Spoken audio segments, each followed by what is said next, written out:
Avanzamos en los 24 capítulos que conforman las 6 porciones de la Biblia que integran el compendio llamado Shobabim.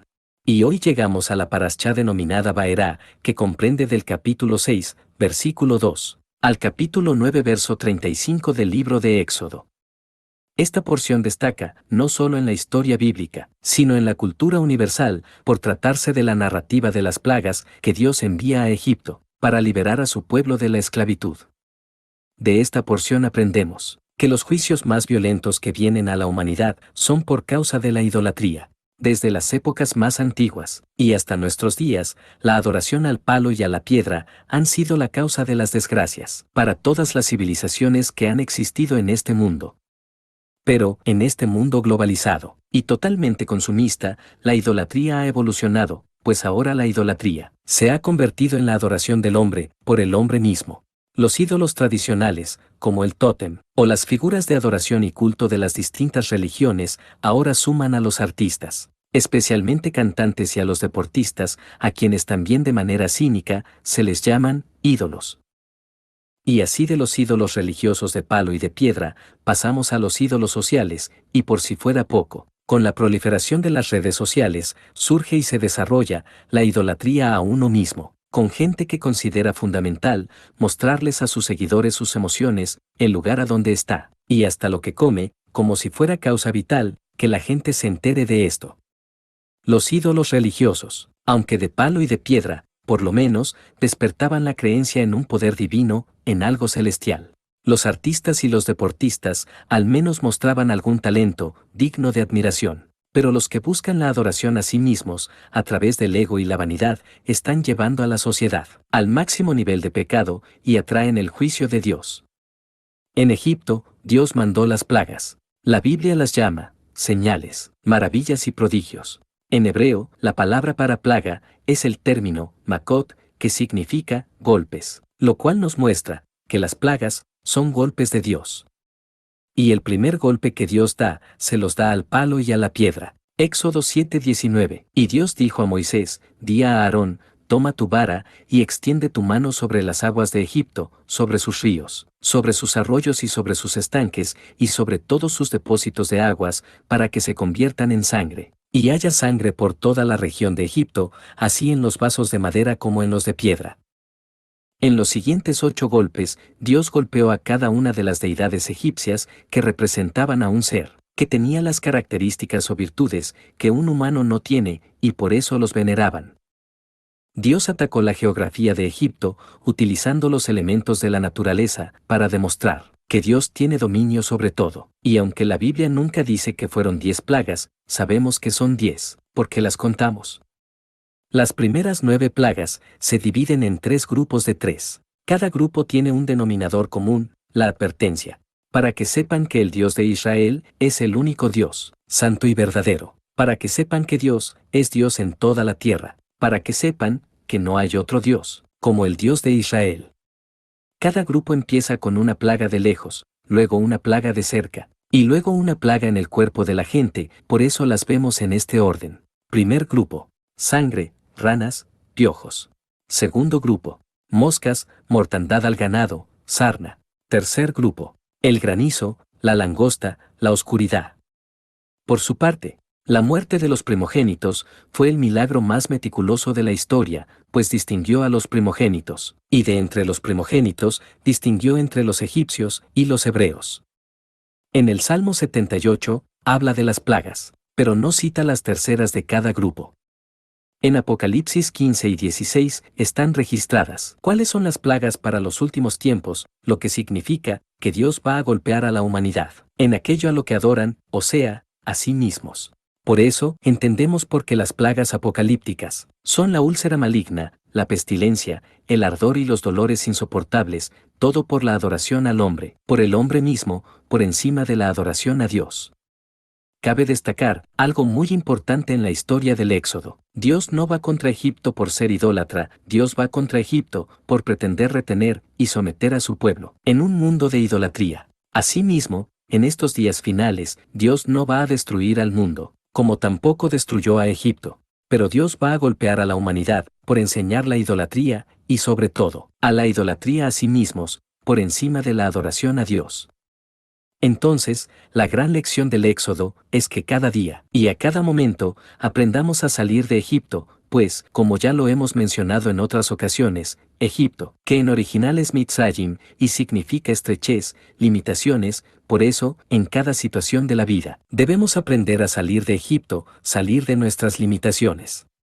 Dios demostró su autoridad como creador, sometiendo a todos los elementos de la creación a sus órdenes. Dios utiliza el fuego, el aire, el agua y la tierra, para dar estos golpes de autoridad en Egipto, y utiliza estos 4 elementos, porque existen 4 niveles de servicio a Dios. La acción, que es hacer lo que Dios dice, y ya. La emoción, lo que uno siente para hacer y por hacer, lo que Dios manda. El intelecto, entender lo que Dios manda, y saber por qué hacerlo. Lo trascendente, actuar naturalmente, conforme al pacto.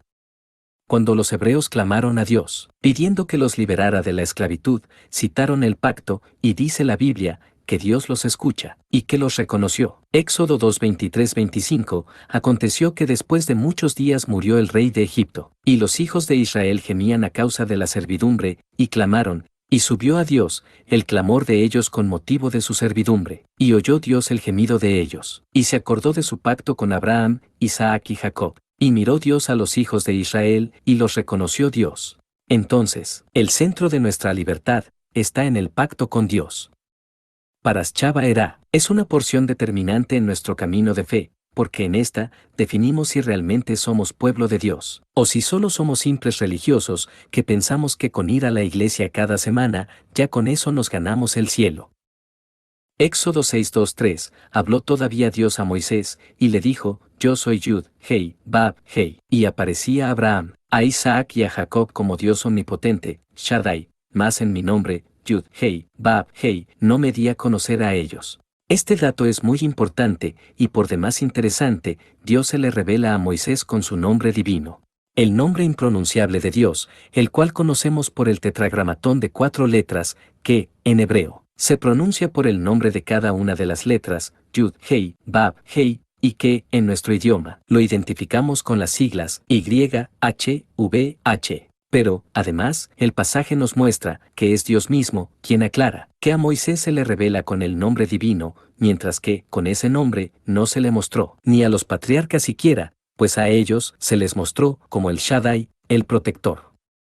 Y la pregunta obligada es, ¿de qué méritos gozaba Moisés por encima de Abraham, de Isaac y de Jacob, para que Dios se le revelara a él de esta manera? Pero esto también nos incluye, pues esta revelación nos alcanza también a nosotros, pues ahora ya conocemos la existencia del nombre divino de Dios. Pero entonces, ¿de qué mérito gozaba Moisés? ¿Para qué Dios le revelara esto a él y no lo hiciera con los patriarcas?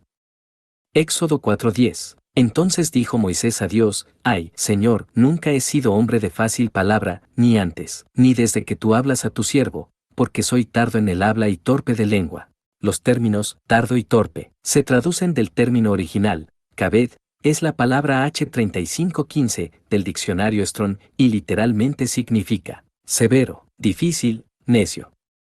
Entonces, esto nos enseña, que Moisés tenía un lenguaje, severo, difícil, necio, era pesado. La tradición lo interpreta como que era de labios incircuncisos, o sea, que era grosero al hablar. Pero, ¿qué no fue educado en la realeza egipcia? Sí, pero después de huir de Egipto, estuvo casi 4 décadas, pastoreando las ovejas de su suegro, en las tierras de Madián, y conviviendo con pastores y arrieros de la comarca, gente pagana de lenguaje rudo. Esto hace que Moisés adoptara un lenguaje pesado, lo cual nos enseña que antes de regresar a Egipto y ser representante de Dios ante el pueblo y ante el faraón, Moisés tenía que ser liberado de la cultura a la que se había asimilado. En el caso de Abraham, Isaac y Jacob, las cosas fueron distintas, pues ellos tuvieron una liberación, prácticamente, instantánea. En el caso de Abraham, Génesis 12:1 y 7. Pero Dios había dicho a Abraham, vete de tu tierra y de tu parentela, y de la casa de tu padre, a la tierra que te mostraré. Y apareció Dios a Abraham, y le dijo, a tu descendencia daré esta tierra. Y edificó allí un altar a Dios, quien le había aparecido.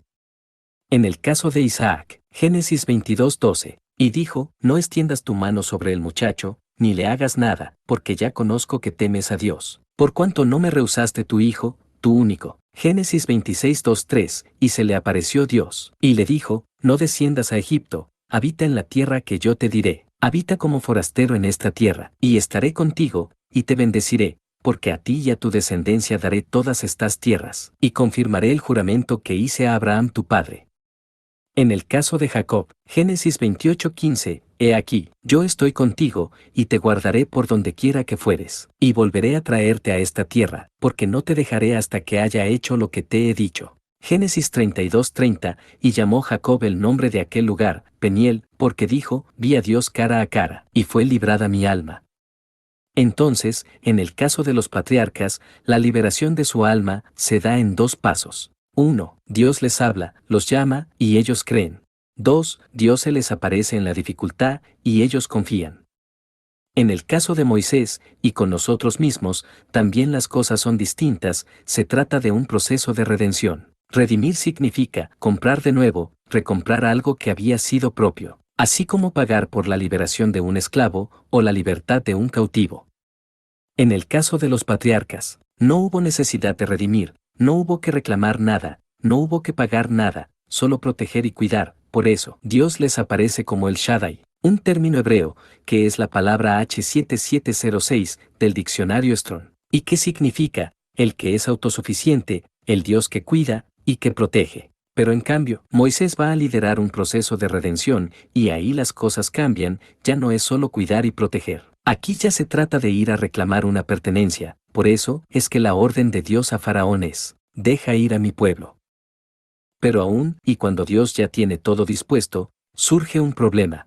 La gente misma, Éxodo 6, 9 al 12. De esta manera habló Moisés a los hijos de Israel, pero ellos no escuchaban a Moisés a causa de la congoja de espíritu y de la dura servidumbre. Y habló Dios a Moisés, diciendo, entra y habla a Faraón rey de Egipto, que deje ir de su tierra a los hijos de Israel. Y respondió Moisés delante de Dios, he aquí, los hijos de Israel no me escuchan, ¿cómo, pues, me escuchará Faraón, siendo yo torpe de labios?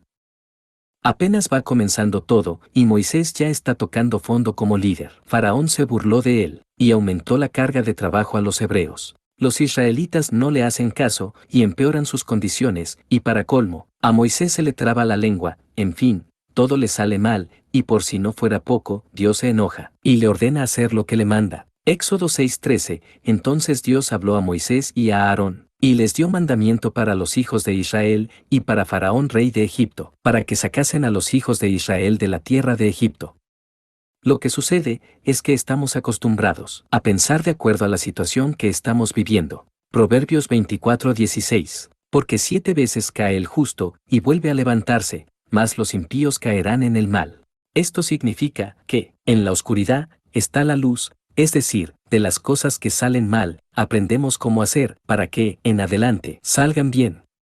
Cuando Dios le vuelve a decir a Moisés, lo que tiene que hacer es para que se le quite de la cabeza, que las cosas dependen de él, o de las circunstancias que se le van presentando. La lección aquí es que cuando Dios dice que su pueblo no puede estar cautivo en un mundo de pecado, es porque él mismo es quien lo va a sacar. Pero lo va a hacer a varazos, para que ellos mismos anhelen salir, y va a agarrar a golpes al que los quiere retener cautivos, y además, va a utilizar de instrumento al que él mismo escogió para este propósito, pues Dios no depende de resultados ni de circunstancias. En el camino de Dios para lograr algo, las cosas se deben de hacer como Dios dice, y punto. En el nombre divino, Yud, Hei, Bab, Hei, que, en nuestro idioma, se translitera como Y-H-V-H, se puede entrelazar. El concepto del amor, que, en hebreo, es Ahava, quedando la pronunciación, Yahava, lo que nos demuestra que, dentro del nombre divino, está el amor de Dios por su pueblo. Por eso está escrito que, Dios es amor. Esto viene a colación porque estamos comenzando un nuevo mes dentro del calendario bíblico y dentro del calendario judío. Hablamos del mes de Shevat, lo que nos lleva a transformar todos los juicios que levantamos en contra de otros, en contra de la vida o en contra de las circunstancias. Y estamos ante la oportunidad de transformar esos juicios en amor para uno mismo y en amor a Dios. Ni Faraón es el diablo, ni Israel es la pobre víctima, ambas partes están en un momento de su historia que debe de cambiar. Cuando Moisés comprende esto, es liberada su alma. Moisés, más que nadie, tenía a Egipto en su alma, Él nació en el Egipto, donde vivían los hebreos. Fue criado y educado en el Egipto de la realeza. Amaba y entendía a su pueblo, y también amaba y entendía a su familia real.